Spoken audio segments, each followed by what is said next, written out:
to go. Yep. There's an app for everything. There's an app for everything. There just is.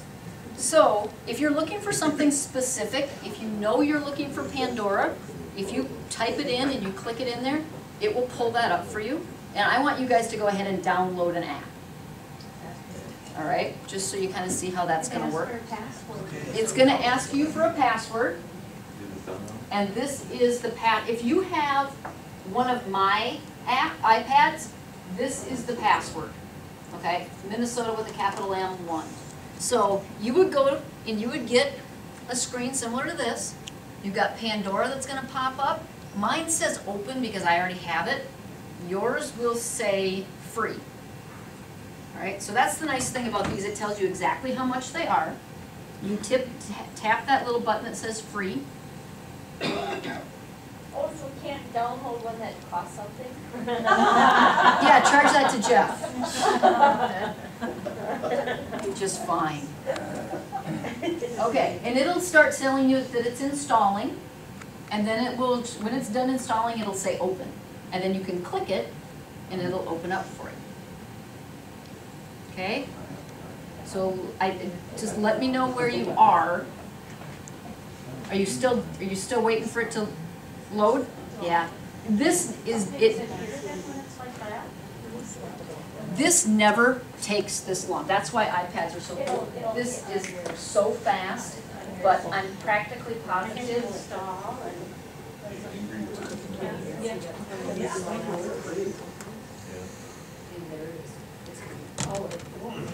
You did it twice. Oh, but that's good, because now I can show you how to delete one.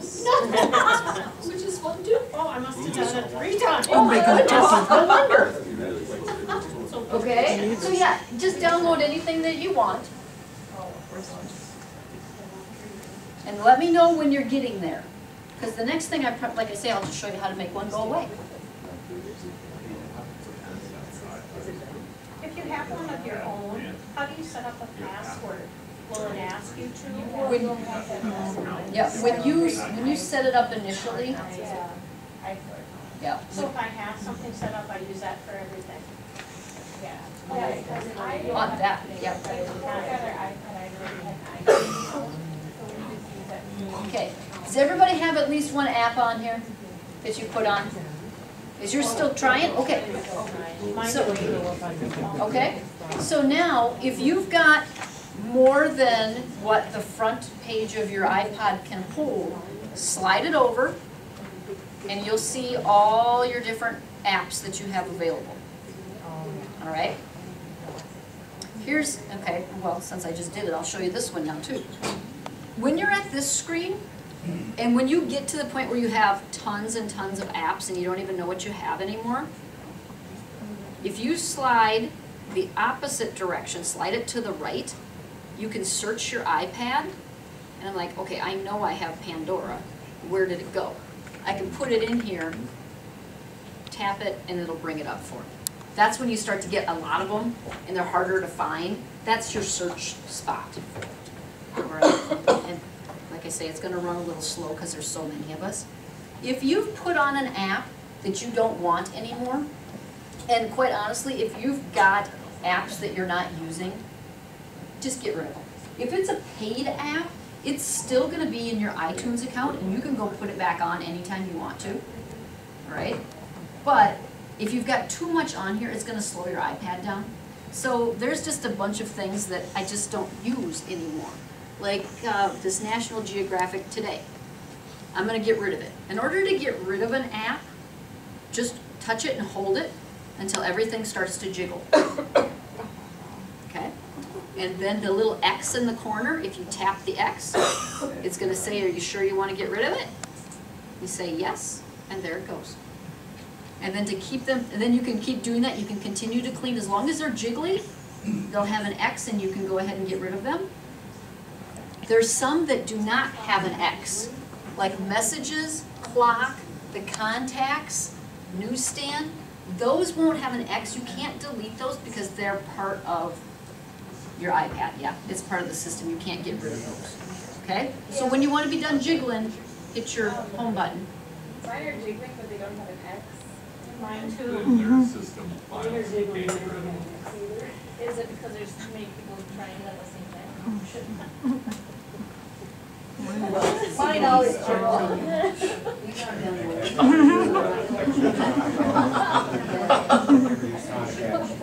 Yes, you should do that. This is the only one at all. That's pretty cool.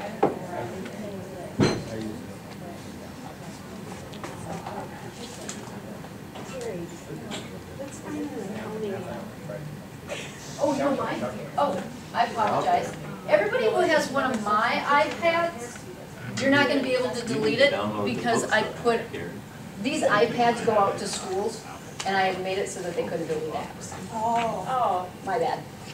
Teased ya. Okay, so that could be a whole nother issue we could talk about. You can put restrictions on your iPad so that you cannot put on certain things and you can't take off things. So you do that all in your settings. So, sorry, didn't mean to tease. Good question though. All right. So when you get an iPad, you get a whole book of information like this? You get nothing. When you open up your box, when you open up the box, it has one little sheet of paper in it, about, you know, and it says, you got an iPad. That's all, there's nothing. If you want to know, you come to a class or you go Google. There is absolutely nothing you can't figure out without going to Google it.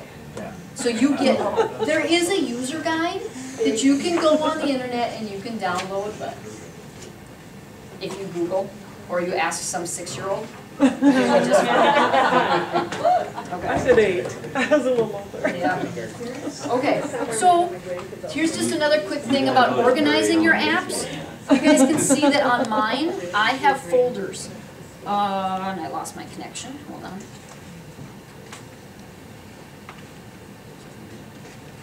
Gotta get my iPad back. Okay, I have folders. On my front page are the ones I use all the time, and the ones that I don't use that often but are similar, you can group them and put them into a folder. So let's say, just because, I'm going to stick these two apps together. Let's say they're similar, and I'm going to put them into one folder so that my iPad's a little cleaner. If you take one and you drop it on top of the other, you've now created a new folder, which you can name. And if you say, oh, that was silly, I didn't want to do that, take it and pull it back out. And there it is again. All right? That one makes sense? You have to rename it or anything? You can give it a name. Yep, so on all of mine, I've given them, sometimes it'll give you a suggestion. You know, if they're photography or music or utilities, it'll give you a suggestion. But what I did with mine is, my kids were all playing with them, and I separated the older kids from the younger kids, and I made 2 folders for them. Does that speed up your iPad then if you have one in a folder versus No. on? That's simply for you to be able to find them easier. Yeah, that's all that's really going to do for you. Okay, tips for finding apps. There are lots of free app shoppers. Like I say, I've never bought one. Haven't bought one yet. I've had this since, I don't know, April or May. Haven't bought one yet. There are lots of different apps for buying apps or finding apps, okay? The ones that I've got on mine are Apps Gone Free, App Shopper, and Apps Fire. Okay? Personal preference, which one you like to use. App Shopper is one where you have a lot of different options as to what you want to look for. You can ask it to find you the popular apps, what everybody else is out there buying right now. What's new. The nice thing about this one is you can actually register and then make a wish list. So if you've always wanted notes or pages that Microsoft put out, but they cost $10 a piece. If you've always wanted it, but you're like me and you're just too cheap, you can make a wish list, and when it comes available, they will let you know that it's gone, the price has been lowered or it's gone free. So you can do that with one of these. So that's an app you got, That's- App Shopper? That's an app that you go out from one of these and you go to the iTunes store, you go to your app store, and you download one of these apps, and then every day you can go in and see what app's gone free. Okay? And again, you can sort them by iPhone or iPad, and then this particular one will let you search. If you're looking for just educational apps, you can tell it to only look for those. If you want to do, see, these are the newest ones. These are the ones that have just been released and gone free. Best deals of the day. Then you got your highlights. There's productivity, and then you can tell it what you want it to look for by doing a search, or you can do a filter. So you can do all sorts of different things with that particular type of an app. Yeah. Yes? Can I ask, are you going to show us how to take a picture and email it? Yes. We're going to do that next, I think. Pretty darn close to next. Here's just a couple of other things, just in case you would ever have a problem. Your home button is always going to take you to your home page, to your front page, okay? But if your iPad ever freezes up on you, you're going to want to shut it down for a little bit. And this is your off button up at the top. There's a little button up there. That'll shut it off. You guys who have these heavy-duty military cases, we're sending them to high schools. We had to get the best. You've got, it should be right here. There's your button to turn it off. So that'll sometimes just reboot it for you. Sometimes if you have to, you're going to have to kind of close it down. If you hold it, let it go, just like when you have to reboot your computer. You don't have to do it very often on an iPad, but every once in a while. Do you guys know about running apps? This is something that will slow your iPad down. If you have a lot of apps running, oh, here's another thing. These that are on my bottom bar probably look different than yours. You can choose. These are ones I use a lot. So they're just always on my bar. No matter what page I'm on, these always stay the same. If you want one of these to go to your bottom bar, you take it, you drag it, you hold it, you drop it down there, and it'll stay there. So like I say, my calendar, my email, you just take it, hold it, drag it down there, and it'll stay. Now, the other thing, like I said, this will slow your iPad down if you have too many apps running. If you take and you use your multi-gesture and lift it up, now you have this bar on the bottom. And this is just like when you're closing out apps before. If you want to get rid of, like I say, I have apps fire running. I don't need that right now. You hold it till it jiggles, you hit the little minus button, and these will close out for you. They don't go away. They just stop running in the background so you don't have so much going on, and that'll speed up your iPad if it's starting to get sluggish. If you've had yours for a while and you haven't done this, you're going to notice you could have dozens of them all going. Yep, so close those down, and if you want to put it back on, like I say, it doesn't change your bottom bar. It just keeps it so it's not running in the background for you. Slide this up. So you're going to take this, you're just going to slide up, and then, like I say, I closed almost all of mine down. So, but every time I open up another one, it'll get added to it again. All right. Let's see. From where, just to kind of show you how this Apple TV works, if you slide up, and if I had gone this direction, I'd see more of my apps. If you go the opposite direction, you get this little bar where you can like play music and everything on it. This is my AirPlay button. You guys would not have an AirPlay button, I don't think. You might have one, because you might be able to take over my screen. Anybody want to take a quick peek? Do you have an AirPlay button? No? Okay. If you're in a classroom, you can take over. Yeah. So, just so you know, to make sure if you would do this with a bunch of students, that they don't have it connected, because they can take over your screen anytime they want to. So anyway, so this is kind of the basics. If you've got music, you can change your music on here. You can change the brightness of your screen, and you can change your volume. all from over there when you get to that page if you accidentally swipe that direction and you don't know what you got. All right. Couple things about your settings, and then we're going to go to the cameras. So if you get a sec, go back to your settings. I'm just going to show you a couple things on your settings page. You've got your airplane mode if you're heading off going south this winter and you want to take your iPad with you. Your Wi-Fi, you guys have already done that. Like I say, whenever you go somewhere, it's going to search for the Wi-Fi spots that are there. Bluetooth, that's what I use when I'm using my keyboard. I have it's a Bluetooth keyboard, so I turn that on. Then you've got all of these other different things. General is where most of your stuff is going to be. If you hit your About button, it tells you what iPad or how this was registered. You've got all of the information on there. There's 17 songs, I've got 5 videos, 23 pictures, but 120 apps.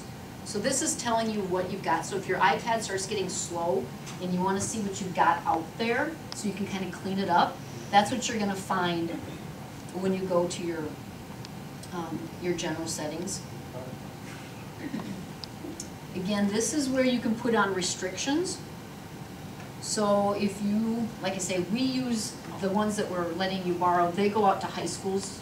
So I have them set so that they can't download anything that's over a PG movie and all sorts of different restrictions on there.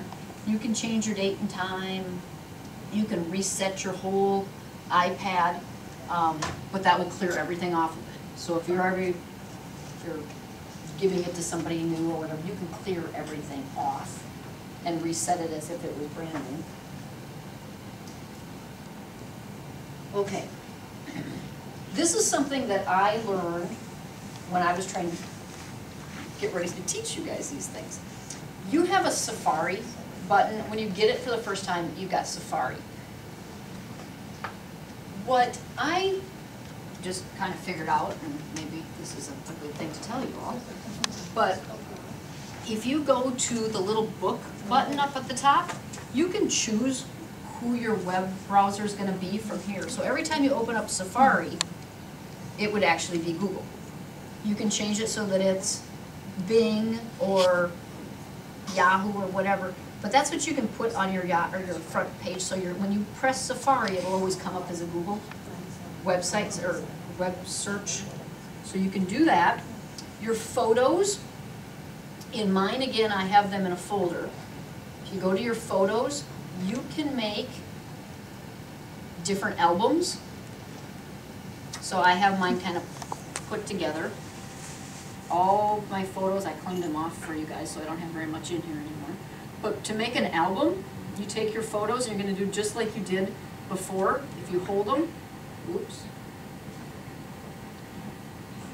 Yeah. Cancel. Oopsie. Sorry, guys.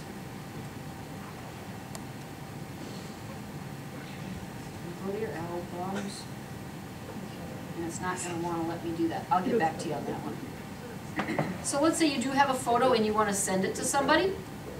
How do you get the photo on there? Oh, you've got options. Okay, you can take photos. Oh, if you guys want to find a cool app, go to Houzz, H-O-U-Z-Z. That is the coolest app. No. I'll get it. Okay, so if you go to, that's the one I liked when I was doing some work to my house this summer. And if you go to Houzz, you get, this is one way how you can kind of trick it. Houzz pulls up all sorts of photos that have been submitted so you can plan your own house. Yeah, I know. It's really cool. So if you're like, ooh, I want to redo my bathroom. I need some ideas. You can go in here and there are thousands and thousands of pictures of different things people have done with their bathrooms. So what I was doing as I was doing the patio, you can actually pull one of these up. If you register for Houzz, you don't have to go through all this stuff, but this would be an example of how you could do your camera.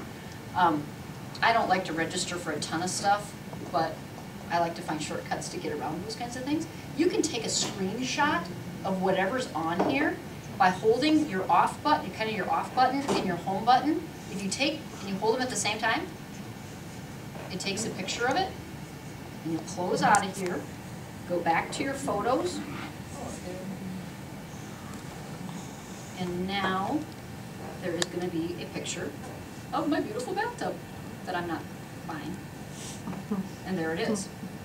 So then you're like, oh, I should show my husband this one because we're going to get this.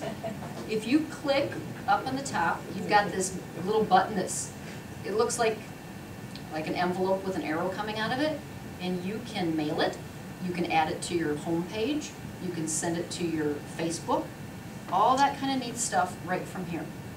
If you want to just take a picture, you can do the same thing. Anytime it's in your camera roll, you can do all of these different things, and it's hard to see because it's not showing up as well up on the screen. But you're like, okay, this is not the bathtub I want. I can delete it, and it will just be deleted from my camera roll. But you can share those with anybody at any time. And so mine is now gone. This is the beautiful purse that my 9-year-old wants for Christmas. Isn't it lovely? I'm so proud. So anyway, so she went out to a website, she found it, she took a picture, so she could make sure that Mom and Dad were very clear as to exactly which purse she wanted. And then you can slide back and forth. Oh, she made her own zebra costume. So anyway, so there you go. You can do the same thing. You can take video with your iPad. This is actually video from one of our career and tech ed meetings that we had. The chef from SMSU came to teach our family consumer science teachers proper cutting methods, and we could take a video and as soon as it kind of comes up, then you can send it to YouTube right from here. You can do all that kind of neat stuff, and it's just going to take too long again because there's too many of us in here trying to be on this at the same time, I think. Okay. Now, I don't know if that helped you very much with your pictures. So the big thing is you can take a picture anytime. You can download your pictures. You can take pictures and steal them from websites if you want to. And all you have to do is tap the top, and you can email it off. Right.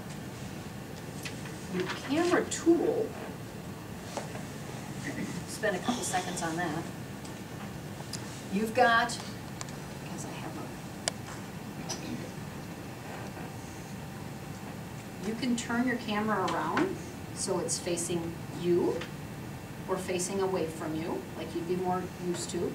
You've got this little button down here in the corner. It shows that it's on the camera right now. If you slide it over, it'll turn to a video camera.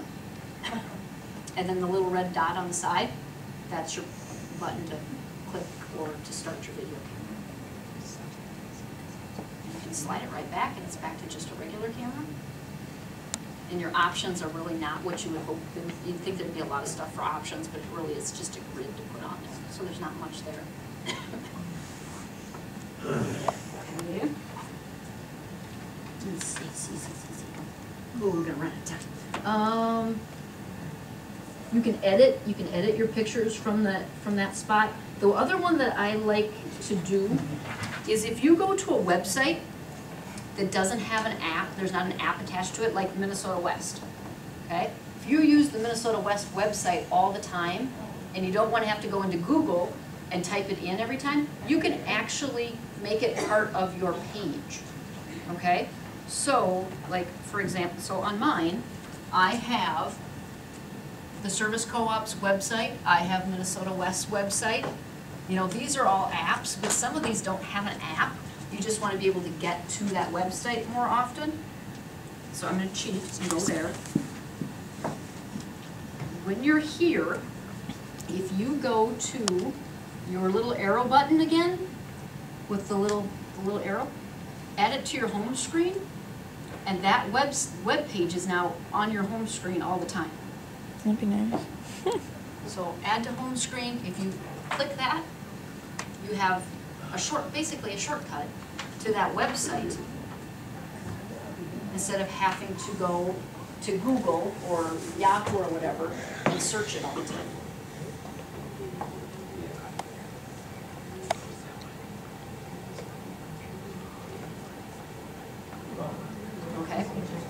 now for those of you who have a little bit more experience with your iPad, there's a couple things that I think you could use if you haven't started using them yet.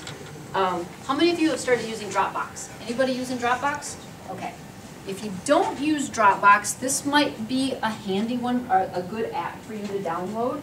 The key is if you have Dropbox, you also need another app like iCloud, not necessarily iCloud, but an app like it, and I don't know what another app like it is.